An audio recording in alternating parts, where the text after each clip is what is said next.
நம்ம family filters கூடுவாஞ்சேரியில குறைந்த விலையில ஸ்பேஷியஸான வீட்டு மனைகளை வழங்கிட்டு வராங்க. மிஸ் பண்ணிடாதீங்க.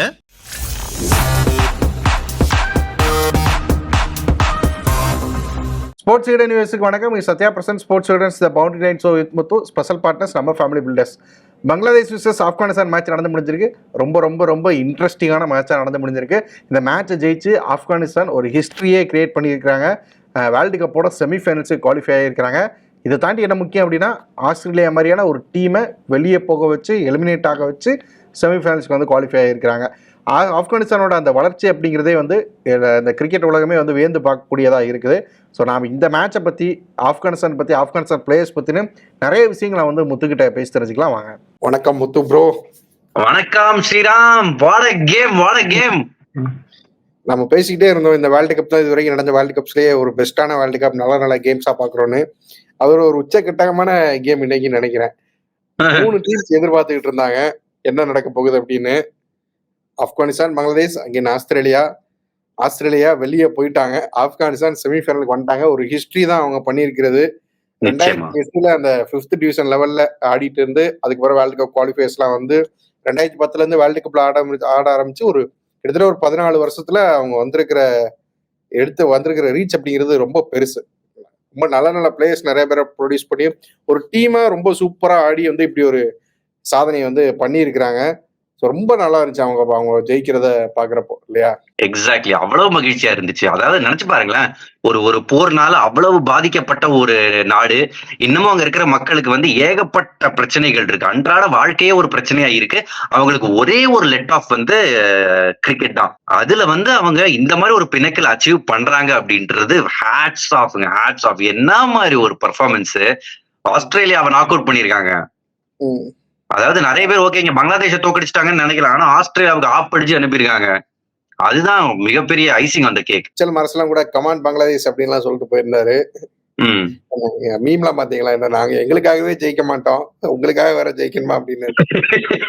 கரெக்டுங்க. என்னக்கா ஆடினாங்க பங்களாதேஷ், செம்ம சிரிப்பா இருந்துச்சு. அதாவது இது வந்து நம்ம பொதுவா இந்த லோ ஸ்கோரிங் மேட்ச் த்ரில்லர்னு சொல்லுவோம். இது வந்து த்ரில்லரா இல்ல, காமெடியா இருந்துச்சு. எனக்கு ஒரு செம்ம நகைச்சுவை படம் பார்த்த மாதிரி இருந்துச்சு. இந்த மைக்கேல் மதன காமராஜன் அந்த மாதிரி படம் தான் பார்த்த மாதிரி இருந்துச்சு எனக்கு. ஆனா பாத்தீங்கன்னா நீ பிரஷர் ஃபுல்லா வந்து ஆப்கானிஸ்தான் மேலதான் இருந்துச்சு. இவங்க ஒரு பிரஷர் இல்ல பெருசா, பட் இருந்தாலுமே வந்து ஃபெயில் ஆகியிருந்தாங்க. ஃபர்ஸ்ட் பேட் பண்ணி முடிச்சோன்னா ஆப்கானிஸ்தான் தான் ரொம்ப ஒரு ஃப்ரஸ்ட்ரேட்டா தெரிஞ்சாங்க. ஏன்னா ஒரு 20-30 ரன் கம்மியா அடிச்சிருந்தாங்க ஆஸ்திரேலியா அகேன்ஸ்ட் அடிச்சதை விட. 115 எப்படி வேணாலும் போலாம் கேம் அப்படின்னு இருக்கிறப்போ ரொம்ப ஃப்ரஸ்ட்ரேட்டா இருந்தாங்க. பட் அதுக்கப்புறம் கேம் ஸ்டார்ட் ஆனோன்னு பார்த்தா ரெகுலர் இன்டர்வல்ஸ்ல விக்கெட் வந்துகிட்டே இருந்துச்சு. ஃபர்ஸ்ட் பேட்டிங்கை பத்தி பேசணும். ஆப்கானிஸ்தான் பேட்டிங் தொடர்ச்சியா பிரச்சனையா தான் இருந்துகிட்டு இருக்கு. அந்த 2 பேர் மேல மட்டும்தான் எல்லா பாரமும் இருக்குது. ஸோ அதனாலதான் வந்து அவங்களுமே கூடுதலா ஜாக்கிரதையா ஆடுதுன்னு சொல்லிட்டு நிறைய டாட் பால்ஸ் எல்லாம் ஆடி வந்து இன்னைக்குமே வந்து அவ்வளவு சிறப்பா இல்ல அவங்களோட கேம் அப்படிங்கிறது. பேட்டிங்ல வந்து ஃபர்ஸ்ட் லேக் ஆஃப் இன்டென்ட். அதாவது அவங்க என்ன நினைச்சாங்கன்னா, ராஷித் கான் போஸ்ட் மேட்ச்ல கூட சொன்னாரு, இந்த பிச்சை பார்த்த உடனே 130 போதும்னு அவங்க நினைச்சாங்க. சோ ஓபனர்ஸ் 130க்காகவே விளையாட ஆரம்பிச்ச மாதிரி இருந்துச்சு. அதாவது பங்களாதேஷ் பேட்டிங்ல கூட லிட்டன் தாஸ் வந்து அப்பப்ப கால்குலேட்டட் ரிஸ்க் எடுத்தாரு, சாந்தோ ஒரு சில ரிஸ்க் எடுத்தாரு, ஹிருதாய் ஒரு சில ரிஸ்க் எடுத்தாரு. ஒர்க்காலையான்றது வேற. பட் அந்த ரிஸ்க் டேக்கிங் அப்படியே நல்லிஃபை பண்ணிட்டாங்க, ரிஸ்கே எடுக்கல. அங்கதான் எனக்கு ரொம்ப ஆச்சரியம். குர்பாஸ் அவ்வளவு டாட் பால் ஆடினாரு. பிளஸ் பங்களாதேஷும் நல்லா போலிங் போட்டாங்க. என்னன்னா சீமர்ஸ் வந்து கொஞ்சம் short of length and short ball போட்டப்போ உங்களுக்கு வந்து cut shot and pull shot தேவை. அன்பார்ச்சுனேட்லி ஆப்கானிஸ்தான் கிட்ட அந்த ஷாட் இல்ல. மேல வர பால தூக்கி அடிச்சுக்கிட்டு இருந்தாங்களே தவிர ஷார்ட்டா வர பால் வெறும் போலரும் கீப்பரும் தான் ஆடிக்கிட்டு இருந்தாங்க. அத்தனை டாட் பால் ஆடினாங்க. அங்க அவங்க பண்ணாங்க தப்பு. 130க்காக ஆடுறப்போ 130 கூட வராம போயிருச்சு. ஃபர்ஸ்ட் வந்து ரொம்ப அவங்களே வந்து ரொம்ப நிதானமா தான் போகணும், செட்டில் ஆகணும்னு ஆடினாங்க. பட் ஒரு கட்டத்துக்கு அப்புறம் அந்த இன்னிங்ஸ் அந்த ட்ரிங்க்ஸ் பிரேக்கு அப்புறம் வந்து பார்த்தோம்னா 10 ஓவருக்கு அப்புறம் அட்டாக் பண்ணணும்னு ட்ரை பண்ணாங்க. பட் பண்ணவே முடியல. குர்பாஸ்னாலையும் பண்ண முடியல, சத்ரானாலையும் பண்ண முடியல, அவங்களுக்கு அப்புறம் வந்தவங்களாலையும் பண்ண முடியல. கடைசியில பார்த்தோன்னா ரசீத்லாம் வந்து ஒரு ஃப்ரஸ்ட்ரேஷனோட உச்சக்கட்டத்துக்கு போயிட்டாரு அப்படின்னு நினைக்கிறேன். பேட் எல்லாம் ஐயோ அந்த மாதிரி நான் பார்த்தல. இந்த மேட்ச்ல நிறைய விஷயங்கள் கிரிக்கெட், அதாவது இந்த யூடியூப்ல கம்பைலேஷன் வீடியோஸ் போடுவாங்க தெரியுமா, நான் சொல்றது கிரிக்கெட் பத்தி. அந்த மாதிரி வீடியோஸ்ல நிச்சயமா ஃபன்னி மூமெண்ட்ஸ்ல இதெல்லாம் இடம்பெறும். அதுல ஒண்ணு பாதி தூரம் 2வது ரனுக்கு ஓடி போய் வரலான்னு பேட்டை விசிறி அடிச்சுட்டு வந்தாரு. உச்சகட்ட மொமெண்ட். எனக்கும் கரீம் ஜன்னத் ஏன் சார் 2வது ரனுக்கு ஓடலன்னே தெரியல. அவர் நினைச்சிருப்பாரு அவரால் 6 அடிக்க முடியும்னு நினைச்சிருக்கலாம். அவரை சொல்லி அதுக்கு முன்னாடி அவ்வளவு நேரம் அடிக்கவே இல்லை, அந்த கடைசி ஒரு ஓவர்ல தானே. ஆனா கடைசி ஆனா ஓவர்ல அவர் அடிச்ச 2 6 தான் வந்து காப்பாத்தி இருக்கு. எக்ஸாக்ட்லி அதான் சொல்ல வந்தேன் நான். அதான் காப்பாத்துச்சு. அண்ட் ரஷீத் கான் எப்படி அவர் தான் வந்து கரீம் ஜனத் அவரை விட பேட்டிங் ஆர்டர்ல மேல வராரு. இப்ப ரஷீத் கானுக்கு அவர் மேல நம்பிக்கை இல்லைன்னா ரஷீத் கான் தானே மேல வரணும். உண்மையிலே போன மேட்ச் தன்னை தானே ப்ரமோட் பண்ணிக்கிட்டாருல. ஒரு மேட்ச் ஃபெயில் ஆகுறதுனால ரஷீத் கான் வந்து சுமாரான பேட்டர் கிடையாது. அவர் இந்த பேட்டிங் லைனப்ல நிச்சயமா அட்லீஸ்ட் நம்பர் 5 நம்பர் 6 வரலாம். இல்ல ஓவர் வாரியா அவர் வந்து லாஸ்ட் 5 ஓவர் இருக்கா, இந்த தினேஷ் கார்த்திக் பண்ணுவார்ல ஐபிஎல்ல, அந்த மாதிரி லாஸ்ட் 5 ஓவர்னா ஒண்ணு நபி போகணும், அப்படி இல்லைன்னா ரஷீத் கான் போகணும். ஆமா, அதையே அது ரொம்ப நாளாவே இப்படிதான் பண்றாங்க. ஒரு ஆர்டர் போட்டு வச்சுட்டு அந்த ஆர்டர் இப்படிதான் இறங்குறாங்க. கடைசி ஒரு ஓவர்ல தான் வந்து ரஷீத் கான் வராரு, 2 ஓவர்ல தான் வராரு. அது ஏன் நினைக்கிறீங்க? மேபி ஒரு வளர்ந்துட்டு வர டீம் பேட்டர்ஸுக்கு வந்து நம்பிக்கை பெறக்கூடாது அப்படின்னு பாக்குறாங்களா என்ன? இல்ல ஸ்ரீராம், இல்ல ரஷீத் கான் விளையாடுற பிரான்சைஸ் டீம்ல கூட அதே தானே ஆகுது. அது வந்து ரஷீத் கானோட இஷ்டம்னு நினைக்கிறேன். அவர் வந்து கூடுதலா பிரஷர் போட்டுக்க வேணாம் தன் மேல, ஏன்னா போலிங்ல முழு பொறுப்பு அவர் மேல இருக்குன்றதால கடைசி 2 ஓவரா நான் போய்க்கிறேன் அப்படி அவர் யோசிக்கிறாருன்றதா என்னோட ஃபீலிங். ஏன்னா இந்த டீம்ல அவர் தான் கேப்டன், சோ அவர் எடுக்கிறதா டிசிஷன். பிரான்சைஸ் கிரிக்கெட்லயும் எல்லா டீம்லயும் அவர் தான் சீனியர் பிளேயர். சோ அவர் சொன்னா ஈஸியா நடக்கும். அண்ட் அவரோட திறமையும் இனஃப் ப்ரூவ் பண்ணியாச்சு அவரு. சோ இது வந்து டோட்டலி அவரோட விஷா தான் இருக்கும்னு நான் நினைக்கிறேன். பங்களாதேஷ்க்கு வாங்க பவுலிங் முடிக்கிறப்போ ரொம்ப பாசிட்டிவா முடிச்சிருப்பாங்க. அண்ட் அகைன் நம்ம வந்து பங்களாதேஷுக்குமே செமிஃபைனல் சான்ஸ் இருந்துச்சு. 12.1 ஓவர்ஸ்ல இந்த டார்கெட் வந்து முடிச்சாங்க அப்படின்னா அவங்களுமே செமிஃபைனல் போலாம் அப்படின்னு இருந்துச்சு. ஸ்டார்டிங்ல கொஞ்சம் இன்டென்ட் காமிச்ச மாதிரி இருந்துச்சு, நம்ம வந்து டார்கெட்டுக்கு போலாம் அப்படின்னு. கிருதாய்லாம் வந்து நம்பர் 3லயே வரா மாதிரி பேடப்லாம் பண்ணிட்டு வந்து உட்கார்ந்துருந்தாரு. ஸோ ஸ்டார்டிங்ல வந்து அந்த இன்டென்ட் இருந்துச்சா பங்களாதேஷ் கிட்ட? இன்டென்ட் இருந்துச்சுங்க. இன்டென்ட் எங்க போச்சுன்னா அவங்க முடிஞ்ச அளவுக்கு ட்ரை பண்ணாங்க. கடைசியில 19 பால் 38 ரன் ஏதோ ஒன்று வேணும்ன்றப்போ மஹமதுல்லா வந்து 3 டாட் பால் ஆடுவாரு. அங்கேயே பயவுள்ள கவுத்திட்டாரு. அண்ட் ஷகிப் அல் ஹசன் வழக்கம் போல ரன் வரல. சோ அங்க அதுக்கப்புறம் சரி பரவாயில்ல, இதை கேம் போற போக்குல போட்டோம். அவங்களும் வந்து ஆஸ்திரேலியாவுக்கு ஆப்படிக்கணும்ன்ற ஆடின மாதிரிதான் இருந்துச்சு. கடைசியில அந்த இன்டென்ஷன்ல ஆடினாங்கன்னு நான் சொல்ல வரல, பட் எல்லாமே கடைசியில அதை நோக்கியே போயிட்டு இருந்துச்சு. அண்ட் இவர் நல்லா ஆடினார் லிட்டன் தாஸ்.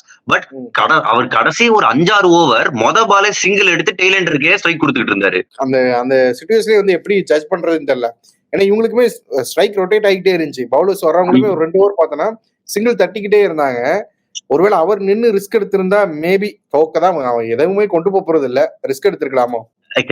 எடுத்திருக்கலாம். அவர் வந்து அவரு பார்த்தாரு, ஓகே இருக்கிறவங்களுக்கு கொஞ்சம் ஸ்ட்ரைக் கொடுக்கலாமே பார்த்தாரு, தப்பா அமைஞ்சிருச்சுங்க. ஏன்னா ரன் வரதே கஷ்டம் அப்படின்றப்ப வர ரன் எடுத்துக்கலாமே அவரையும் யோசிக்க ஆரம்பிச்சிட்டாரு. சரி, இதெல்லாம் விடுங்க. கேமுக்குள்ள நிறைய டிராமா எல்லாம் நடந்துச்சு, பாத்தீங்களா? எப்படி இருந்துச்சு? எஸ், உச்சகட்ட டிராமா. குல்பதீனோட டாக்டர் நம்பர் எல்லாம் கேட்டு நிறைய பேர் வந்து மெசேஜ் பண்ணிட்டு இருக்காங்க. அம்மா காமெடிங்க. அதான் இந்த மேட்ச்ல நடந்த காமெடிகள்லயே உச்சகட்ட காமெடி குல்பதீன் லைவ் பண்ணுது. என்ன அவர் வந்து கோச் வந்து ஜானதன் ட்ராட் பவுண்டரி நின்று ஸ்லோ டவுன் மழையை காமிக்கிறாரு, ஸ்லோ டவுன்ன்றாரு. இவர் ஸ்லோ டவுன் கோ டவுன் புரிஞ்சுக்கிட்டாரான்னு தெரியல. உடனே ஒரு கீழே விழுந்தாரு பாக்கணும், அது கூட ஓகே. நடந்து 10 நிமிஷத்துல போலிங் போட்டு விக்கெட்டு. அதுக்கப்புறம் மேட்ச் ஜெயிச்ச உடனே உசைன் போல்ட்டே தோத்தாரு. அதை விட வேகமா ஒரு ஓடுறாரு. இப்ப எங்கெங்க போச்சு கிராம்ப்? வந்து நம்ம ஃபுட்பால்ல நிறைய பாத்திருப்போம் இந்த மாதிரி விஷயங்களை. அப்படி டிலே பண்றதுக்காக மாதிரி கீழே படுத்து உருண்டு இது பண்ணுவாங்க. கிரிக்கெட்ல வந்து இப்பதான் ரேரா அங்க பாக்குறோம். இதுக்குதான் ஃபைன்லாம் இருக்குமா? இல்ல ஃபைன் எனக்கு தெரிஞ்சு இருக்க கூடாதுங்க. அப்படி இருந்துச்சுன்னா இப்ப 50 over world cup I think இந்தியாவில் நடந்தப்போ ரிஸ்வான் ஒரு மேட்ச் பண்ணுவாரு. எந்த டீமோட ஞாபகம் இல்ல, ஒரு பெரிய சேஸ் இருக்கும். கடைசியில அவரே பிரசன்டேஷன்ல சொல்லுவாரு, பாதி வந்து உண்மை பாதி வந்து நடிப்புன்னு அவரே ஒத்துக்கிட்டாரு. அப்பெல்லாம் இவங்க எல்லாம் எங்க போனாங்க? ஆப்கானிஸ்தான் பண்ணா தப்புன்னு எல்லாரும் பண்ணாலும் தப்புதான். அப்ப கேட்கவே இல்லை. அப்ப இந்த மாதிரி குரலே எழலையே. கடைசியிலுமே பார்த்தோன்னா முஸ்டபிசூர் வந்து அந்த லாஸ்ட் பால்ல அதை ஃபேஸ் பண்றதுக்கு முன்னாடியுமே நிறைய டைம் எடுத்துக்கிட்டாங்களே. ஸ்ட்ரைக் வந்து பேட் பண்றதுக்கு ரொம்ப டைம் எடுத்துக்கிட்டாரு. பேட கழட்டி மாட்டி கிளவுஸ மாட்டி 2 பேரும் ரொம்ப டைம் எடுத்துக்கிறாங்க. 2 டீமே வந்து அந்த மழையை எப்படியாவது தங்களுக்கு சாதகமா பயன்படுத்திக்கணும், டிஎல்எஸ் எங்கேயாச்சும் வந்து நமக்கு உதவி பண்ணிடுமான்னு காத்துக்கிட்டே இருந்தாங்க கடைசி வரைக்கும். 3 டீம், 2 டீம் இங்க, இன்னொரு டீம் அங்க ஆஸ்திரேலியா அப்படி நினைச்சிருப்பாங்க. நான் வேணா வந்து ஸ்டாய்னிஸ் அதுக்கப்புறம் மேக்ஸ்வெல்லையாவது அனுப்பி வைக்கிறேன், அவங்களாவது வந்து அடிச்சு கொடுக்கட்டும் பங்களாதேஷுக்கு அப்படி மிச்சல் மார்ஷ் யோசிச்சிருப்பாரு. ஆஸ்திரேலியா பத்தி பேசி ஆகணும். எல்லா ஐசிசி டிராஃபிலையும் பெரிய எமனா இருக்கிற ஒரு டீம், எல்லா டீம்ஸையும் அடிக்கிற ஒரு டீம் வந்து இந்த வாட்டி இல்ல செமிஃபைனல்ல. சோ எப்படி இருக்கும் அவங்களுக்கு இந்த தோல்வி அப்படிங்கிறது எப்படி இருக்கும்? ஹர்ட் பண்ணும். ஆப்கானிஸ்தானுக்கு எதிராக தோத்தது நிச்சயமா ஹர்ட் பண்ணும். ஏன்னா அவங்க எதுல தோத்துதாலும் பரவாயில்ல, அலட்சியத்தினால தோத்தாங்க. ஆஸ்திரேலியா வந்து பொதுவா இந்த மாதிரி பண்ணாத டீம். நீங்க ஆப்கானிஸ்தானுக்கு எதிராக மிச்சல் ஸ்டார்க்கு ஏன் ரெஸ்ட் பண்ணாங்க அப்படின்ற கேள்வி நிச்சயமா அவங்க திரும்பி போனோம்னு கேட்கப்படும். அண்ட் இன்னொரு விஷயம், மிச்சல் மார்ஷ் உங்களுக்கு கன்வின்சிங்கா இருக்காரா ஒரு T20 கேப்டனா இப்போதைக்கு? ஐ திங்க் பேட் கமின்ஸே போட்டிருக்கலாம். பட் அவர் மேல இன்னும் பேர்டன் வேண்டாம்னு அவங்க யோசிச்சிருக்காங்க. ஸ்ட்ராட்டஜிக்கலா நிறைய எரர் நடந்துச்சு. அண்ட் கேட்ச் எஃபிஷியன்சில அவங்க தான் லீஸ்ட். ஆஸ்திரேலியா தான் பெஸ்ட் ஃபீல்டிங் டீம் எந்த வேர்ல்ட் கப்ல நம்ம போனாலும். அவங்க ஃபீல்டிங்ல கோல் விட்டாங்க. பேட்டிங்ல கிரன்ச் டைம்ல அவங்களால இது பண்ண முடியல. நிறைய தடவை ஒரே பிளேயர்ஸ் நம்பி இருந்தாங்க. இப்ப வந்து முக்காவாசி டைம் உங்களுக்கு வந்து ஸ்டாயினிஸ் தான் காப்பாத்தினார் இந்த வேர்ல்ட் கப்ல. ஸ்டாயினிஸ் ஜாம்பா ஸ்டாயினிஸ் தான் போயிட்டு இருந்துச்சே தவிர ஒரு டீமா அவங்க வந்து கிளிக்கே ஆகல. பேட்டிங்ல ஹெட் ஒரு மேட்ச் அடிச்சாரு இந்தியாவோட. வார்னர் ஒரு மேட்ச் அடிச்சாரு. வார்னர் அந்த பழைய வார்னரா இல்ல. அதுக்கப்புறம் வேற பேட்டிங்ல மிச்சல் மார்ஷ்ல கான்ட்ரிபியூஷனே இல்ல. ஆல்மோஸ்ட் 0. பேட்டிங்கே கிளிக் ஆகலையா அவங்களுக்கு? அவங்க truly they did not deserve to come into the semi-final. David வார்னருக்கு தான் லாஸ்ட் மேட்ச் ஆயிருக்குமா? அவரை இனிமே இன்டர்நேஷனல் கிரிக்கெட்ல பார்க்க முடியாதா? கிரிக்கெட் ஆஸ்திரேலியா ஒரு போஸ்ட் போட்டாங்களே, nobody does it like டேவின்னு சொல்லிட்டு அவரோட போட்டோவா எடுத்து ஒன்னு போட்டாங்க. சோ அதான் வரிகுறி நினைக்கிறேன். ஓகே, அவர் வந்து அவருமே ஒரு நல்ல பிளேயர். ஆனா நம்ம ஐபிஎல் எல்லாம் பார்க்க போறோம். பிரான்ச்சைசில ஃபுல்லா இனிமே ஆட போறாரு. பட் இன்னும் இன்டர்நேஷனல் கிரிக்கெட்ல அவரோட லெகசி வந்து முடியுது இதோட. ஸோ அவருக்குமே நம்ம வந்து ஒரு பெஸ்ட் விஷஸ் சொல்லிக்கலாம். இப்போ பிரையன் லாரா பத்தியுமே நிறைய பேர் பேசிட்டு இருந்தாங்க பாத்தீங்களா? ஸோ பிரையன் லாரா வந்து டிவில தான் அந்த வேர்ல்டு கப் ஸ்டார்ட் ஆகிறதுக்கு முன்னாடி ப்ரெடிக்ஷன்ஸ்ல செமிஃபைனல் எந்த டீம் வரும்னு எல்லாரும் வந்து ப்ரெடிக்ட் பண்ணப்போ எல்லாருமே ஆல்மோஸ்ட் கமெண்ட்ரி பேனல்ல இருக்கிற எல்லா எக்ஸ் பிளேயர்ஸுமே வந்து ப்ரெடிக்ட் பண்ணியிருந்தாங்க. பிரையன் லாரா மட்டும்தான் வந்து ஆப்கானிஸ்தான் அப்படின்னு வந்து சூஸ் பண்ணியிருந்தாரு. இன்னைக்கு ரஷீத் கான் அகெயின் வந்து பிரையன் லாராக்கு தேங்க்ஸ் பண்ணியிருக்கிறாரு. ஸோ ஒரு நல்ல ஒரு மொமெண்ட்ல இது. ஆமா மொமெண்ட், செம மொமெண்ட்.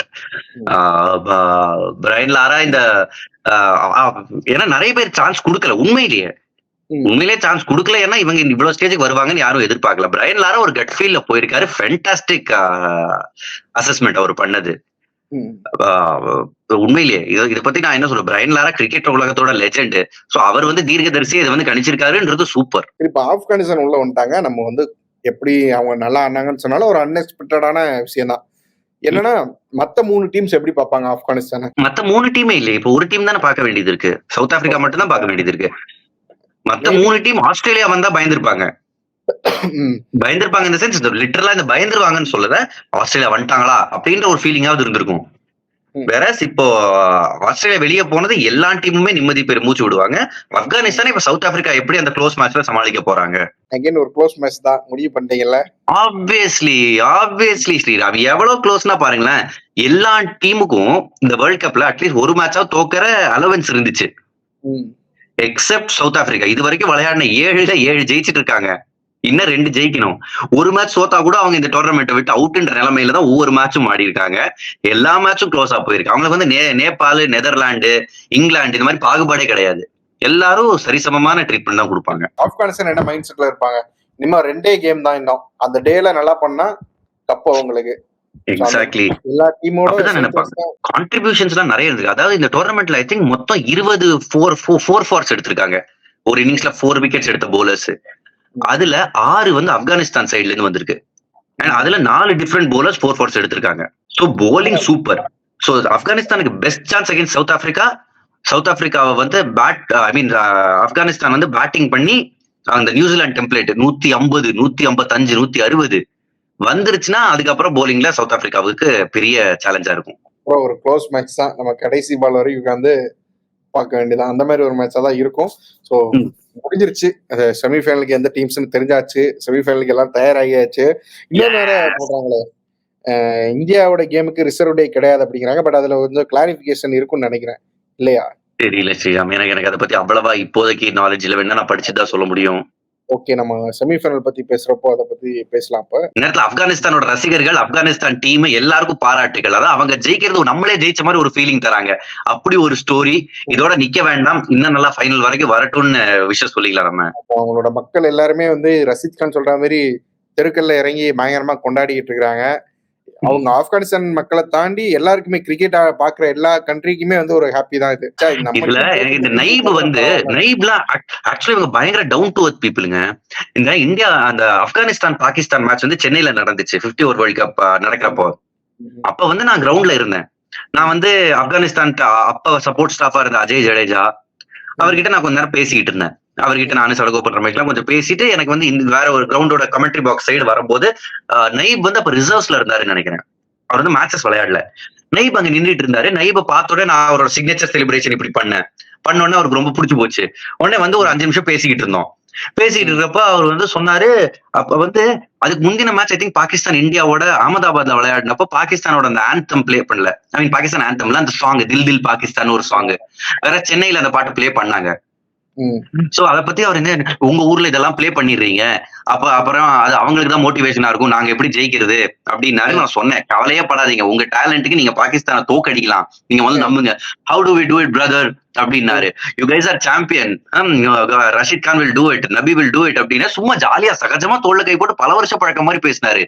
அப்பேற்பட்ட டவுன் டு எர்த் பர்சன். முடியும் போதும் இப்படி பண்ண என்ன கிரவுண்டு உள்ளன்றனால செல்ஃபி எடுக்க முடியல, இல்லைன்னா போட்டு காட்டுவேன், பாரி அவனோட பெரிய ரசிகையானா அப்படின்னு. எனக்கு ரொம்ப பிடிச்ச கிரிக்கெட்டருங்க அவரு. Super bro. எல்லாருக்குமே அந்த டீமே வந்து எல்லாருக்குமே ரொம்ப பிடிச்சிருக்குது. அவங்களோட ஆட்டிடியூட், அவங்களோட அந்த இன்ஸ்பைரிங்கான கேம் அப்படிங்கிறது எல்லாருக்குமே பிடிச்சிருக்கு. அதனால இதை பாத்துக்கிட்டு இருக்க டைரக்டர்ஸ், உங்களுக்கு எங்கேயாவது ஒரு ஆப்கானிஸ்தான் கேரக்டர் வேணும்னா நயீப் இருக்காரு, ஆக்ஷன் சொன்னோன்னே நடிச்சிருவாரு. ஆமா, அவார்டு வாங்குற அளவுக்கு நடிப்பாரு. பார்க்கலாம், யூஸ் பண்ணிடுங்க. ஓகே ஸ்ரீராம், ஸ்ரீராம்.